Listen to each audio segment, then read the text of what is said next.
Hello and a very warm welcome to all of you, and hope this week is going to begin well for all.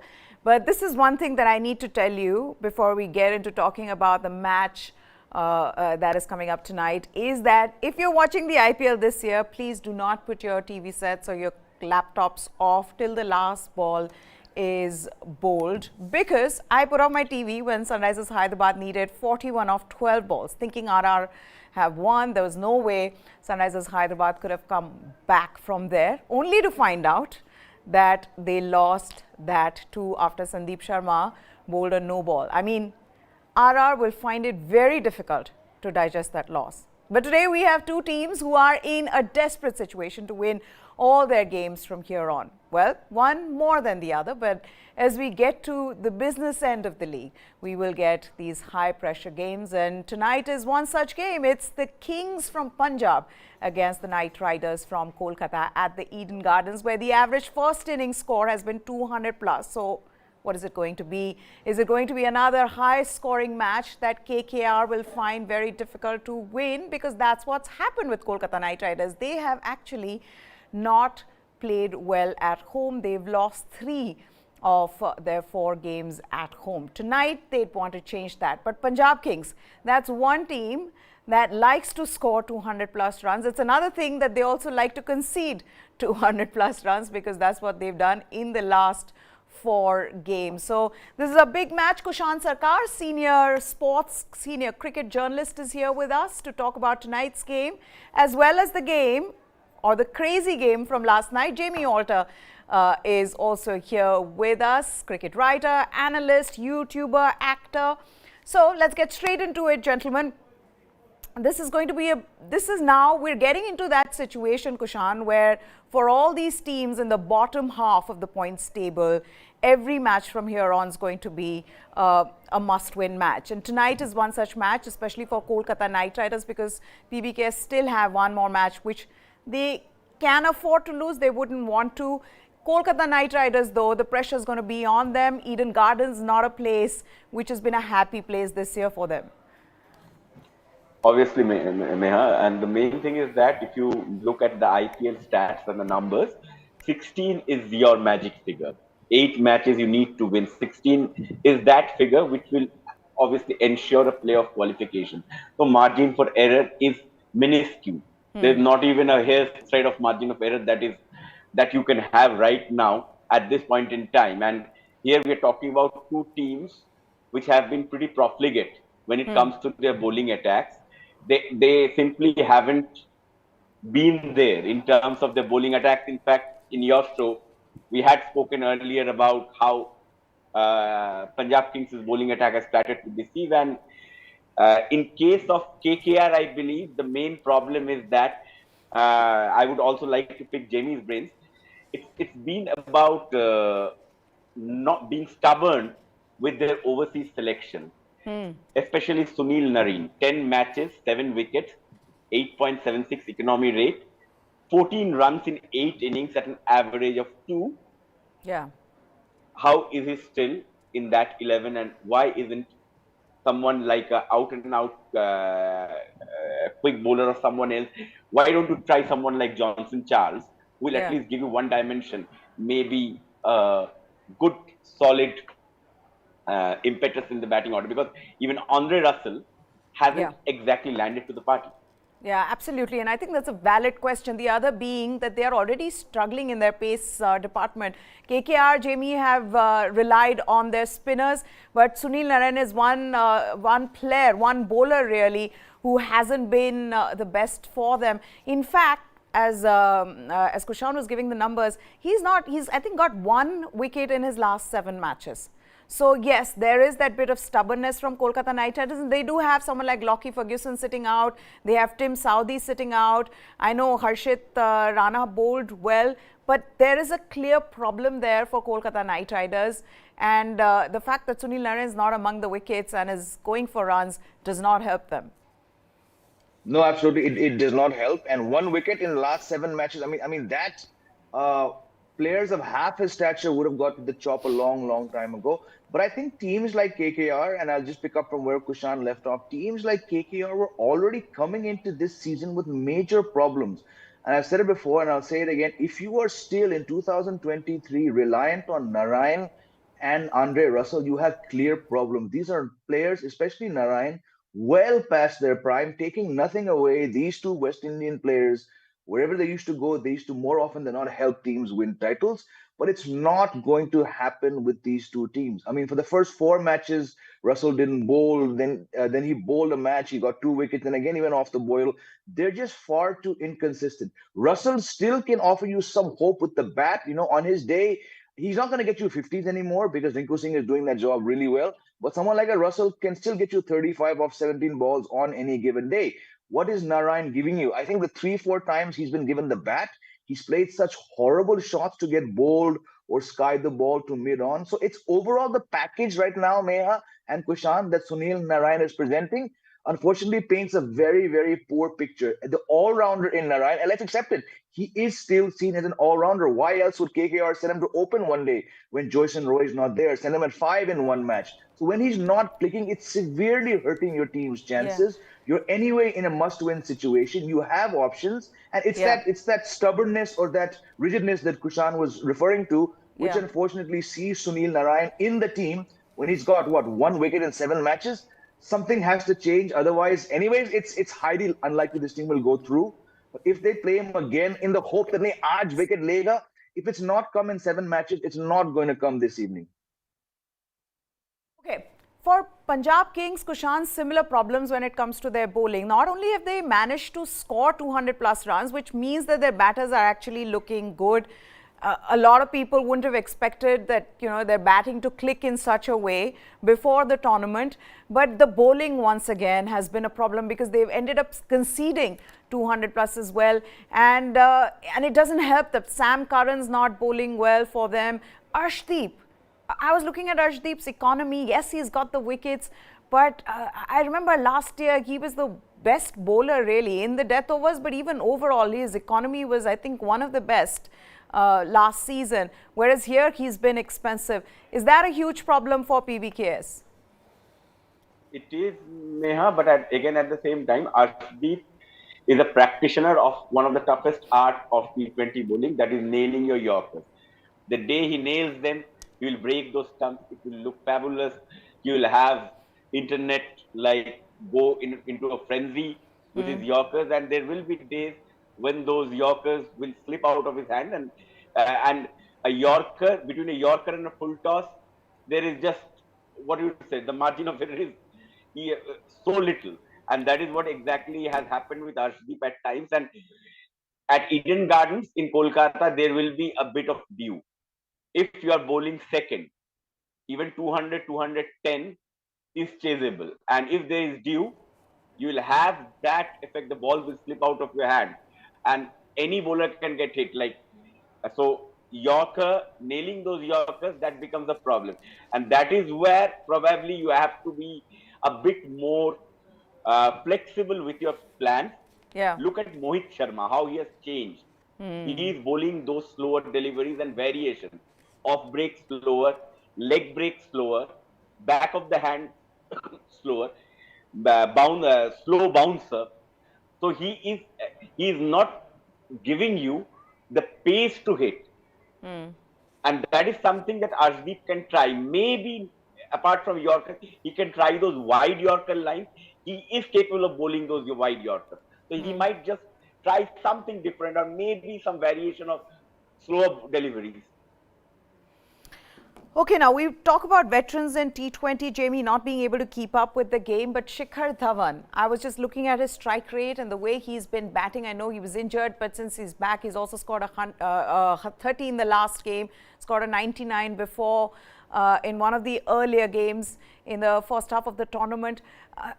We had a conversation about Rohit Sharma, and I know you had very strong views about Rohit Sharma's batting and how he hasn't really been batting like the way it's expected of him for Mumbai Indians. And this has not been just this season, it's been in past seasons as well. Whereas you look at Shikhar Dhawan, and I was looking at a strike rate of 140 plus, 148.97. He's averaging 58.40. I wish people spoke a little bit more about Shikhar Dhawan and what he's doing for PBKS. Yeah, I mean, look, Shikhar Dhawan, I think, what is it, 4 matches he missed. Otherwise, he was on track. And I'm even going to factor in that obligatory dip which comes with players. He was on track for 400 runs minimum by now, but he missed 4 matches. I read somewhere that this strike rate this season, which you mentioned, was it 148 or something? That Yes. is his most consistent strike rate in any season. It would have probably gone up and down had he played those 4 matches, but the kind of form that Shikhar Dhawan was showing before he got that injury, it looked good for the batting team because let's face it, beyond Shikhar Dhawan, there's been the odd dazzling innings, but the consistency has come from Shikhar Dhawan. Consistency in the sense that I think he has 6, 7 innings, he's got 250s and a couple of scores which you mentioned 35s and 40s, which look good. So for a team which is anyway so reliant on one batsman, who happens to be the most senior batsman in the team, he's captain India many times. But Shikhar Dhawan, unlike Rohit Sharma, is still doing one job, and that is trying his best to give you starts, right? I Yeah. mean, the guy was also 99 not out in one match. So when you're getting to 99, and I think if I'm not mistaken, Meha, there was another 85 before that. Yes. So the starts are coming. As to the question about why people aren't talking about Shikhar Dhawan, I think it's because, and I also let's see what Kushan has to say here. It's because it's a one-day World Cup year, and Shikhar Dhawan is yes, he's around, but he's not really in the fray like a Rohit Sharma is. So if Rohit Sharma were scoring runs, we'd be talking about, oh, this looks good for India. He's not scoring runs, so people like me are saying this is not a good sign for India in a World Cup year. But beyond that, man to man, Shikhar Dhawan is batting far better than Rohit Sharma has been. Kushan, you want to come in? Actually, what Jamie has said is the right word. It's like there is some kind of a recency bias also. Yeah. In case of Rohit Sharma, since he's the Indian captain, we are all worried about what's next at the WTC Championship. Is this form, although this is a white ball form and that's the red ball, two different formats, but form is something that is very recent. Like you Yeah. carry your form, you carry your confidence into the format. So that is why Rohit Sharma is much more talked about. In case of Shikhar Dhawan, probably his India days are over. Although Meha, I would still like to believe he would be around because you never know with injuries right now in Indian cricket, and he still has that central contract. So the person who has that central contract means that he is still in and around the periphery. So if you have to ignore Shikhar Dhawan, you have to do it at your own peril. But obviously, Shikhar Dhawan, Okay, I seem to. one such player. What happens with Shikhar Dhawan is that when he's in flow, he has a spell where he bats like a dream. But then comes a spell where he will fail continuously till the time when the skeptics will have their tongues wagging.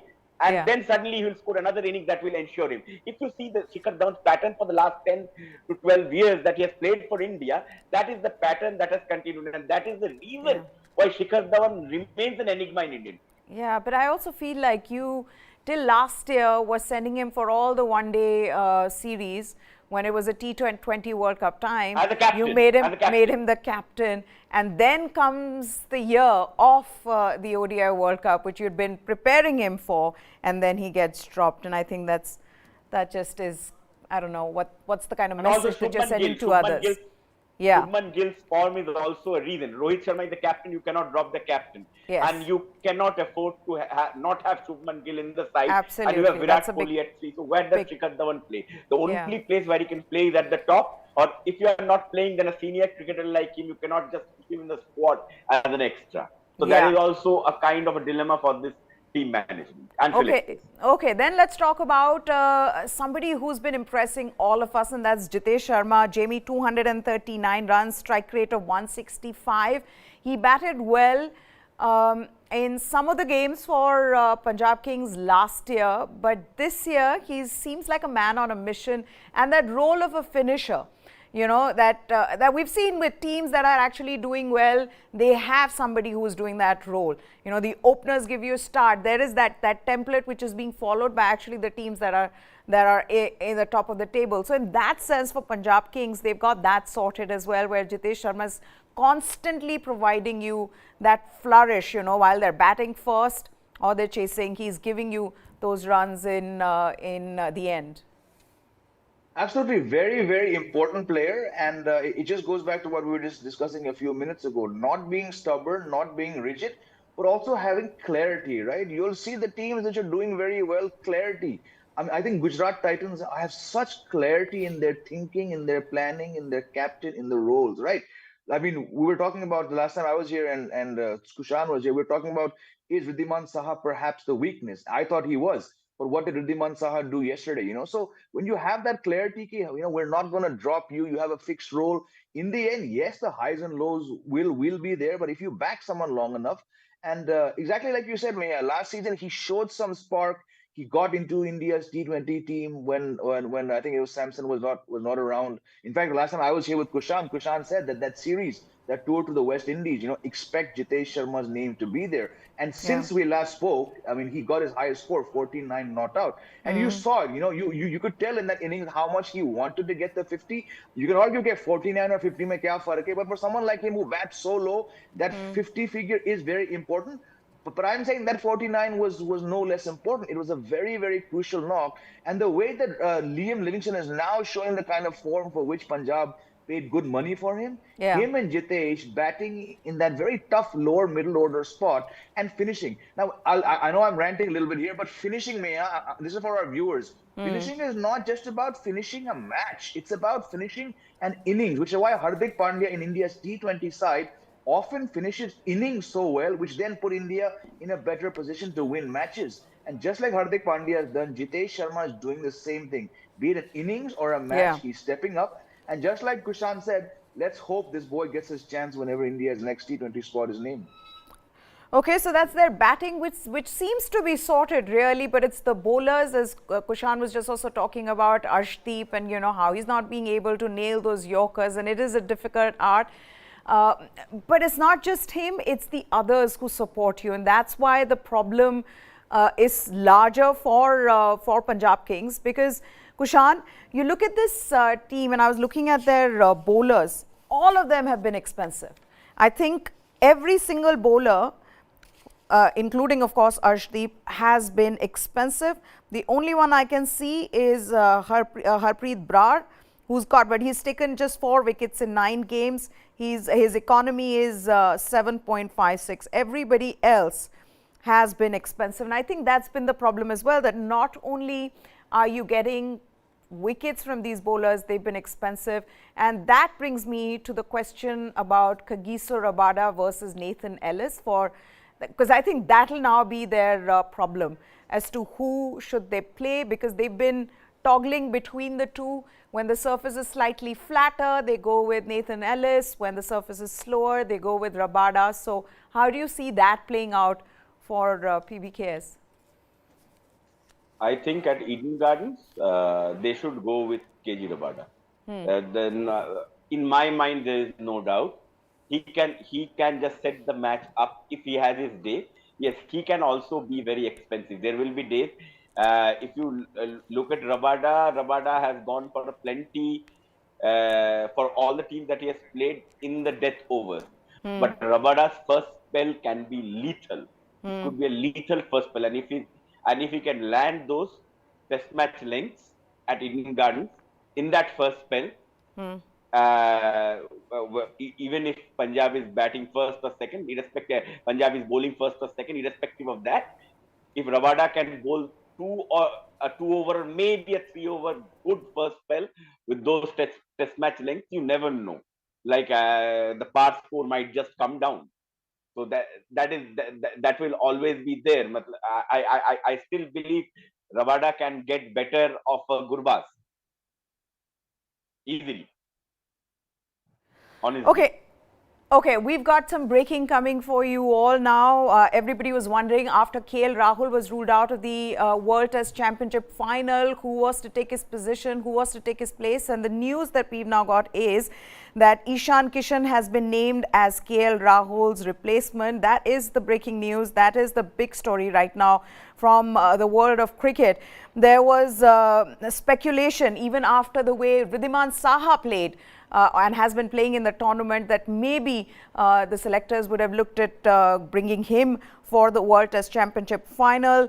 But in the end, the senior selection committee have named Ishan Kishan as KL Rahul's replacement. Some of the other things that, some of the other news points from BCCI on this front is they've talked about how KL Rahul suffered an injury to his right upper thigh while fielding during the match between RCB and LSG. And after consulting with the specialists, it's been decided that Rahul will undergo surgery at the earliest and then follow his rehab at the National Cricket Academy. Remember, KL Rahul had only just recovered from a surgery. He had a hernia, sports hernia surgery that he underwent last year and had undergone rehab. But unfortunately, another surgery for KL Rahul. The news on Jaydev Unadkat is that he sustained a left shoulder injury by tripping over the side rope while bowling in the nets. And they are saying that there's a specialist consultation that has been sought on the left-arm fast bowlers currently at the NCA. Decision on his participation in the World Test Championship final will be taken at a later stage. There is also news from on Umesh Yadav. He sustained a minor left hamstring injury during the match between Royal Challengers Bangalore and Kolkata Knight Riders. So he said the BCCI is saying that the fast bowler is currently under the care of the KKR medical team and has started low intensity bowling as part of his rehab process. The BCCI medical team is in regular touch with KKR medical team and is closely monitoring Umesh's progress. And as we have seen with some of these cricketers, that as a big tournament approaches, a lot of Indian players, we've seen this even during the last T20 World Cup last year, that they sustain injuries. So World Test Championship final, there's an IPL on. As soon as that IPL finishes, within 3 days, they'll be flying out for this World Test Championship final. And how much of an impact will injuries to these players have on the Indian team, on the squad to the World Test Championship final? But right now, what the selection committee has done is that they've given us a replacement for KL Rahul. And as expected, I think a lot of us we'd been having this conversation. Kushan and I, we'd had this conversation before, Jamie and I had as well, that Ishan Kishan has been named as the replacement. So no Wriddhiman Saha. And clearly, this was the right choice, Kushan? For me, absolutely.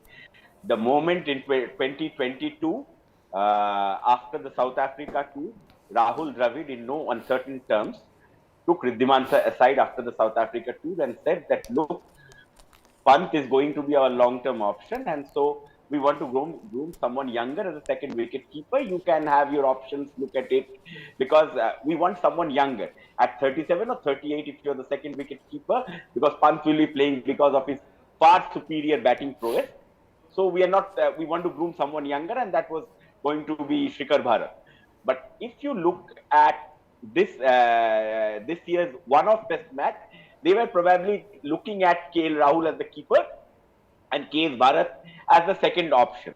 The moment KL Rahul is ruled out, now what happens if KS Bharat sustains an injury? Like you could be lured to pick up a Surya Kumar Yadav or a Yashasvi Jaiswal or a Ruturaj Gaikwad or an Abhimanyu Vishwanan as that extra batter. But you have to look at the practical side of it. KS Bharat can also sustain an injury while keeping in the Test match. Yeah. So what happens then? You need a substitute keeper, which is now allowed by the ICC in international matches.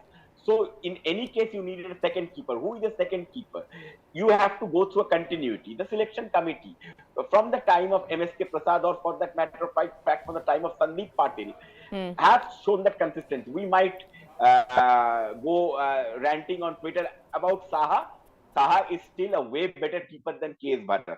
For me, for you, we all know, but we don't need to be pundits actually to say that Saha is way better. But if you have moved past Saha and you have given KS Bharat the chance, then you have to stick with KS Bharat. And if Ishan Kishan was second wicket keeper in Border Gavaskar Trophy, you cannot just dump Ishan Kishan or leave him in the lurch and again pick up Wriddhiman Saha. You have moved on from Wriddhiman Saha. You have got him out of the central contract. So that specifically means that you are not looking at Riddhiman Shah. Whether he scores 500 runs or not in this IPL doesn't matter for this one-off test match. And also with Ishan Kishan, if you are lured to play Ishan Kishan as a wicket-keeper, whatever it is, you get another option of a left-hander in that middle over. And if you're looking at Rishabh Pant, he's your only like-for-like batting replacement. Obviously, not in the category of Pant or what Pant has done as a test cricketer. Pant is in a different league. Pant was your best batsman, test batsman in the last 2 to 3 years across, I believe, all countries. Yes. So Ishan Kishan for me, I feel for Riddhiman Shah. I'll always feel, because he's by far probably the best keeper we have had since MS Dhoni. But at the end of the day, this is what it is. Rahul Dravid has a very set system. He doesn't deviate from his systems and his processes. For him, Riddhiman Shah was done and dusted with in 2022. He's not going to go back there till he is the coach. So here's my question to you. The other question, that they've also announced the standby players in Ruturaj Gaikwad, Mukesh Kumar and Surya Kumar Yadav. Do these players then travel with the team straight away? Is that how it is, the standby players and their role? They will travel. They will travel because Mukesh will also be the net bowler, I believe. So they will travel. So these standby players will only come into the squad if somebody else gets injured. If somebody else gets injured, because when it comes to ICC tournaments, it is mandatory that you announce your standbys. It's mandatory. You have to give ICC the names of your standbys. They've still not taken a decision, Jamie, on Jaydev Unadkat, but Mukesh Kumar going in, obviously you kind of get the feeling that, they're not sure. There's also Umesh Yadav who's injured. I mean, how often have we seen this? Before any kind of ICC tournament, we'll have so many injuries and then won't know what to do. Every time I watch Mohammad Shami bowl, I'm really hoping that he's going to be okay till the World Test Championship final. And so does Mohammad Siraj, because now you cannot afford to have any more injuries. Yeah, I mean, that's the unfortunate truth of being a multi-format player, especially in India, because, oftentimes the selectors, Rahul Dravid, and Kushan is right, Rahul Dravid has his set ways. So what the Indian cricket landscape does is it sort of compels people to pick players across 3 formats. Shubman Gill is now only this year become a 3-format player. Otherwise, it was very, very obvious which players are going to play 3 formats. And Mohammad Shami, while he's not been that consistent, last year he was in ODIs, he was in T20s, he was called up for the World Cup, and he's extremely good in Test cricket. So it's very natural, and for better or worse, whatever it is, these injuries do tend to get blown up because of the IPL. There's always that club versus country debate, and I see the pros and cons of that argument. But let's hope, because there is a WTC final, there's a one-day World Cup. While you and Kushan were talking about KL Rahul not being around, I'm just thinking, even if KL Rahul does come back by, say, August, September, please do not take him for the World Cup. You made that mistake last year, taking a player who was clearly not 100%. And when I say ready, I'm saying he might have passed all the required fitness tests, Mia and Kushan, but he was not ready to play a T20 World Cup. You could see it, right? Because the impact when you're ruled out for so long, it's not just, it's not just about again. I'm pretty sure. I know.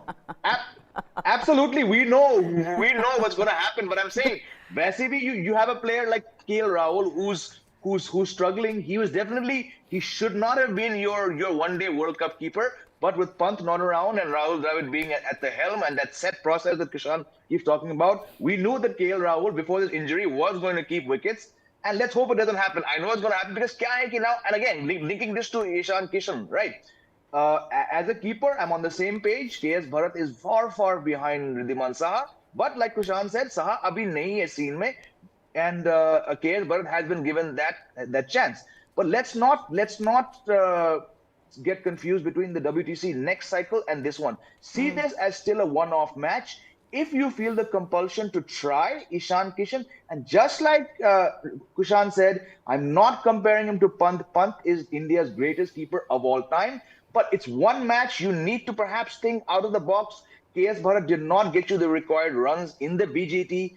Just because he's a left-hander, it's England, it's oval, it's not going to swing, it's not Headingley, it's not Leeds. You might have a chance to play Ishan Kishan. Fail hone ke chances honge because he's looked out of depth even in one-day cricket. But just for that X factor, being a left-hander, his competitive juices might be a whole way different now. He knows he's on that flight. Lelo, take a chance and just play him. But like Kushan said, hoga nahi. And I like to add a small funny. Can you tell Jamie and Neha that why is Umesh Yadav not there at the NCA and all the others are at the NCA? Umesh Yadav is also injured, but why is he not at the NCA and at the KKR? The reason being, KKR has probably one of India's one of the finest trainers that Indian cricket has ever had, Adrian Laru.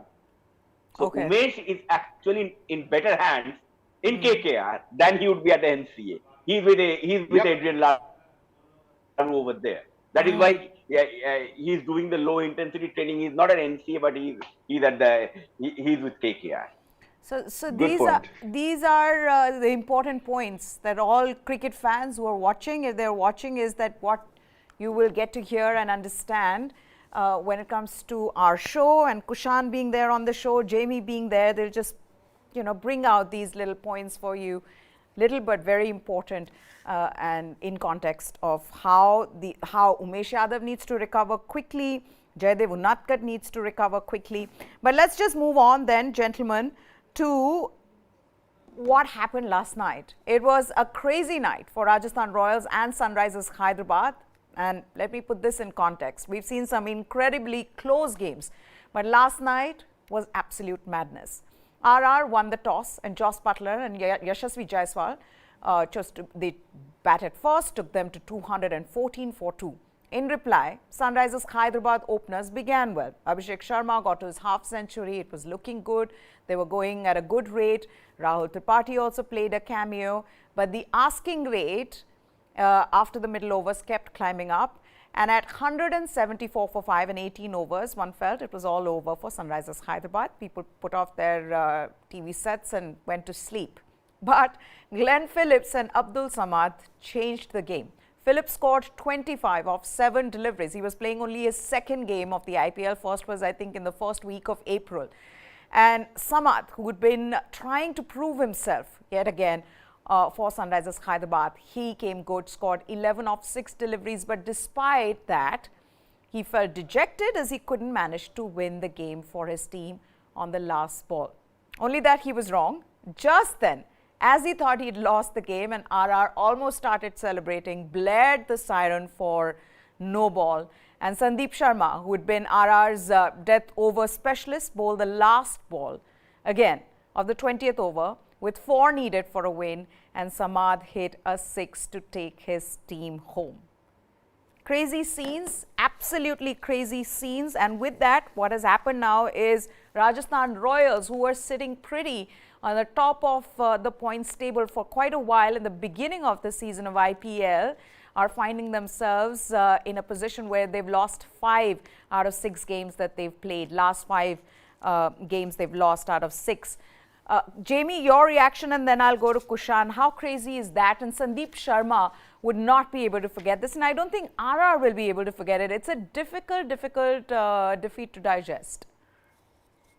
It is, and it just highlights the fickle nature of T20, right? I mean, one of the abiding images for me from this season is how well Sandeep Sharma bowled that over to MS Dhoni, which started again with 2 wides, extras again, almost costing them. Then Dhoni hits a 6. But he got it together, and then 4 matches later, he bowls a no ball and he celebrates. But I think the bigger picture is that Rajasthan, and again, this is just my feeling, I have no doubt that they're going to fall out of the top 4 and not make the playoffs, because they're showing signs of being suddenly a fairly weak team. It's not just that one over. Jason Holder had a shockingly poor match against Tim David. Yesterday, Kuldeep Yadav, yes, inexperienced, he goes for 24.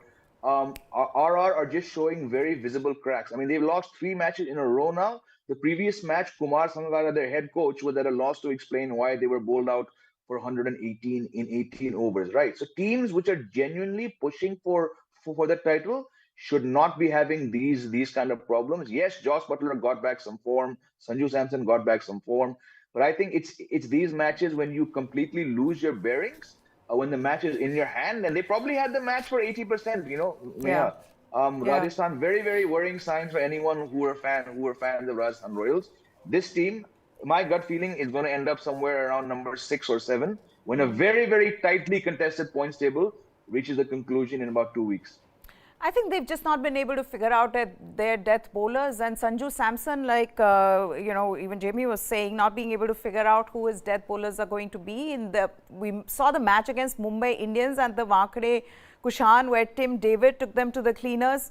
Jason Holder was bowling that 20th over, and I don't think Jason Holder is your death over specialist who you'd want to go to when Tim David is at the other end.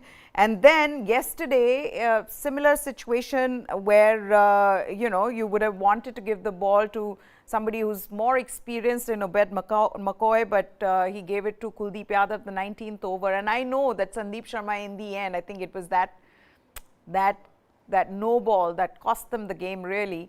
But some of these decisions were questionable. I think Khemang Badani also said that he was really surprised that he went to Kuldeep Yadav. Yeah, I mean, the problem with RR has also been the fact, if you see, they do not have a genuine international quick. Like Trent Bolt is your upfront, your seam bowler.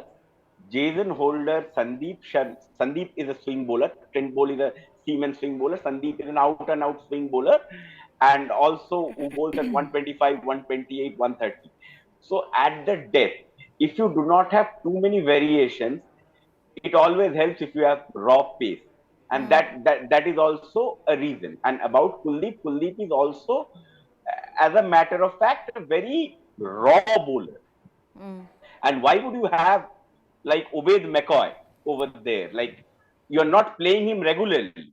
Suddenly you push him there, and inevitable happens. So everything gets like I do not know about the planning, because I think the planning is done primarily by two people. One is Kumar Sangakkara, and the second is Zubin Barucha. These two are the people. These two are in terms of planning, and then they leave the execution obviously to skipper Sanju, who will then obviously the man on the field, the man in charge. Yeah. But I do not know, like, who is taking those decisions. At times, obviously, the on-field decisions instantaneously, you feel that maybe Sanju's call.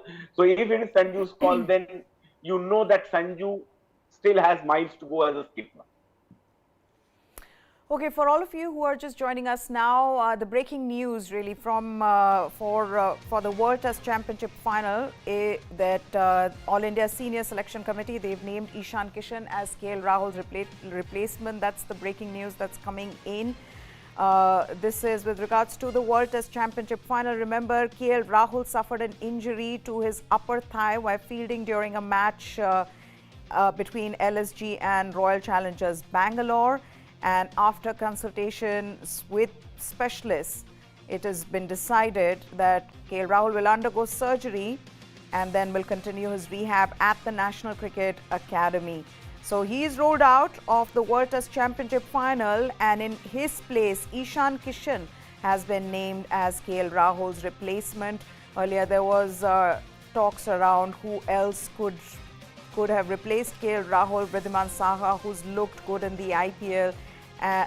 There was also this conversation whether he is somebody that the selection committee will look at. But in the end, the senior selection committee going in with Ishan Kishan as KL Rahul's replacement. Two other big news points from that press release from the BCCI is Jayadev Unadkat. He sustained a left shoulder injury during the nets while bowling in the nets. A specialist consultation has been sought, and the left arm fast bowler is currently at the National Cricket Academy in Bengaluru undergoing strength and rehab sessions for his shoulder. A decision on his participation in the World Test Championship Final will be taken at a later stage. That's what the BCCI release says. Then for Umesh Yadav, they've said that he has sustained a minor left hamstring injury, and the fast bowler is currently under the care of the Kolkata Knight Riders medical team and has started low intensity bowling as part of his rehab process. So it looks like that his injury is not as severe. But the BCCI medical team is in regular touch with KKR medical team and is closely monitoring Umesh's progress. So that's the news from the BCCI for the World Test Championship final. They've also named 3 standby players for the World Test Championship final. There's Ruturaj Gaikwad, Mukesh Kumar and Surya Kumar Yadav. So, big breaking news. KL Rahul was out due to injury. Now Ishan Kishan has replaced him. I still have Kushan with me. I have Jamie as well. We'll take their reactions as well before we wrap this show up. Kushan, let me go to you first. For all the viewers who are joining us now, how do you see this? Ishan Kishan the right choice? I mean, he is the only choice they had. Riddhiman Saha was not a choice for them. And I can confirm to you that there hasn't been any discussion about Riddhiman Saha. Riddhiman Saha was not in the picture. So in this case, the only replacement could have been Ishan Kishan. Now that Pant is out of equation. So that is that. If you ask me, Ishan Kishan for me is the choice, and also being a left-hander, like me and Jamie we discussed earlier also. For me, Ishan Kishan should play ahead of KS Bharat in that WTC final. He brings in that X factor with being that left-hander, and at Oval, since as Jamie rightly pointed out, you're not playing at Nottingham, you're not playing at Headingley, so take that chance with Ishan, take that punt with Ishan Kishan. He won't be worse than KS Bharat. He won't do anything worse than KS Bharat. And even though if you're talking about pure keeping and about wobbly seam, once the ball passed the bat and everything, even KS Bharat can bungle. Ishan Kishan can also bungle, but Ishan Kishan has a chance of giving you more runs. Jamie, do you agree with this? And I know you said the same thing, saying that he provides the X factor that one might need in a situation that India will be in the World Test Championship final at the Oval. But the other thing, being that Shrikar Bharat was your second, well, he was at least, before Ishan Kishan in the line, wouldn't you want to go in with somebody who you'd kept as your second choice keeper, then go with the third one who's come in? Yeah, obviously it's not an easy decision like we were discussing, but that's why I said earlier, see this as different. By all means, build your next core cycle until Rishabh Pant comes back around KS Bharat. But let's also not forget that there was a time when Riddhiman Saha was playing overseas test matches and Rishabh Pant was carrying drinks, right? So in a bib. So it's not like this is something new. India under Shastri, under Virat Kohli were doing this until Rishabh Pant became the Rishabh Pant that we know and love. He was not getting so many test matches because at home, when Ashwin and Jadeja were bowling a lot of overs, they wanted the better keeper. And so Riddhiman Saha was picked. Apply that same logic now, right? And I know we've all praised India's batting and bowling in that 5-year cycle when the team was #1. But look at all the overseas tours in the last 5 years. It's the batting which has disappointed India. The bowlers have more or less done the job. It's the batting. Ajinkya Rahane was a colossal failure in many overseas conditions, right? The same thing, the batting is going to be a problem between the two. I'm on the same page as Kushan. It's not about the keeping here. Pick the guy who's going to give you more runs. And I also feel that option for you is Ishan Kishan because it's not a 5-match series. It's not a 4-match series. It's just one match at the Oval. Go for the guy and go for Ishan Kishan. Okay, then let's just come back to Kolkata Knight Riders and PBKS. Gentlemen, we're going to wrap this up, but quickly let me take your predictions on this one. Pressure is going to be on Kolkata Knight Riders. Jamie, given that they've really struggled to win at home, can they change it tonight? Let's hope for the sake of their fans, and we talk about Kolkata fans. I mean, their fan base is no less than Mumbai Indians and CSK. Eden Gardens, I hope, is going to be full. It's always a lovely, vibrant place to watch cricket. But yes, they've lost 3 matches on the trot. at Eden Gardens, so maybe that proverbial 12th man factor won't come this time around. Between the two teams, look, Punjab are slightly on a roll. They've got 200 plus in 4 matches.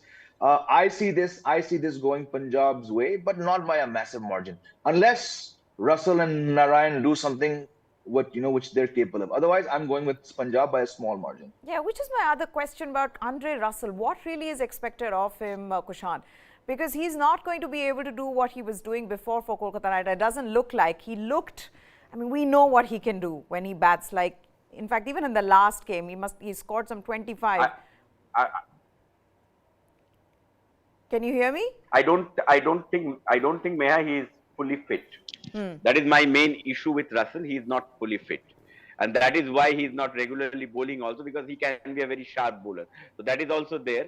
But another point is that if you have seen this year, even a bowler like Mukesh Kumar did, after being hit for 2 6s, did stop Russell. And there are certain specific deliveries that I believe the analysts and the coaches have all worked on him, knowing Russell's slot, the slot where he hits the ball. If you see, the wide Yorkers are working really, really well with Andre Russell this time. Like, some bowlers are at least keeping Russell quiet in those death overs with those wide Yorkers, and let's hope that Kings 11 Punjab can nail those properly. Yeah. Because if you are going to bowl the length ball to Russell, it's going to disappear out of Eden Gardens. It will land in the Hooghly. How small is that? Yeah. So that is what I feel about Russell. Russell is not fully fit, and obviously he is also around, I think, if you check his age, he's around 35 now. Yeah. He's also now passing his prime. Yeah. The best days are behind him. He'll have those one-odd matches, but he'll not have a super-duper tournament. Absolutely. But we've seen what Kieron Pollard did for Mumbai Indians despite passing his prime, right? I mean, there were matches where he couldn't score runs, but then came out and won matches for Mumbai Indians as well. So can Andre Russell do that? If Kolkata Knight Riders want to go all the way, or they want to have the chances of making it to the playoffs, then Andre Russell also needs to provide them that flourish in the lower middle order. Can he do it? That's the big question. Quickly, I know that Jamie's already said Punjab Kings, it's advantage Punjab Kings. Do you agree, Kushan, before I wrap this up? Yes, I think Punjab Kings, if they bat first, they will win this one. If they bat first. If they chase, I do not know. But if they bat first, Punjab Kings should win this one. Okay, we'll say goodbye now. Thank you so much, Jamie, as well as Kushan. It's always a pleasure discussing the IPL with you. Thanks once again. So there you have it, Punjab Kings versus Kolkata Knight Riders. Both teams are finding themselves in the bottom half of the table. One is in the 7th position, the other 8th. Both of them would be desperate to win tonight's game. Who will it be? Can Kolkata Knight Riders change the trend by winning a match at home, or is it going to be Punjab Kings, who are finding scoring 200 quite an easy task, given that they've done so in the last 4 games? Goodbye. Thanks for watching.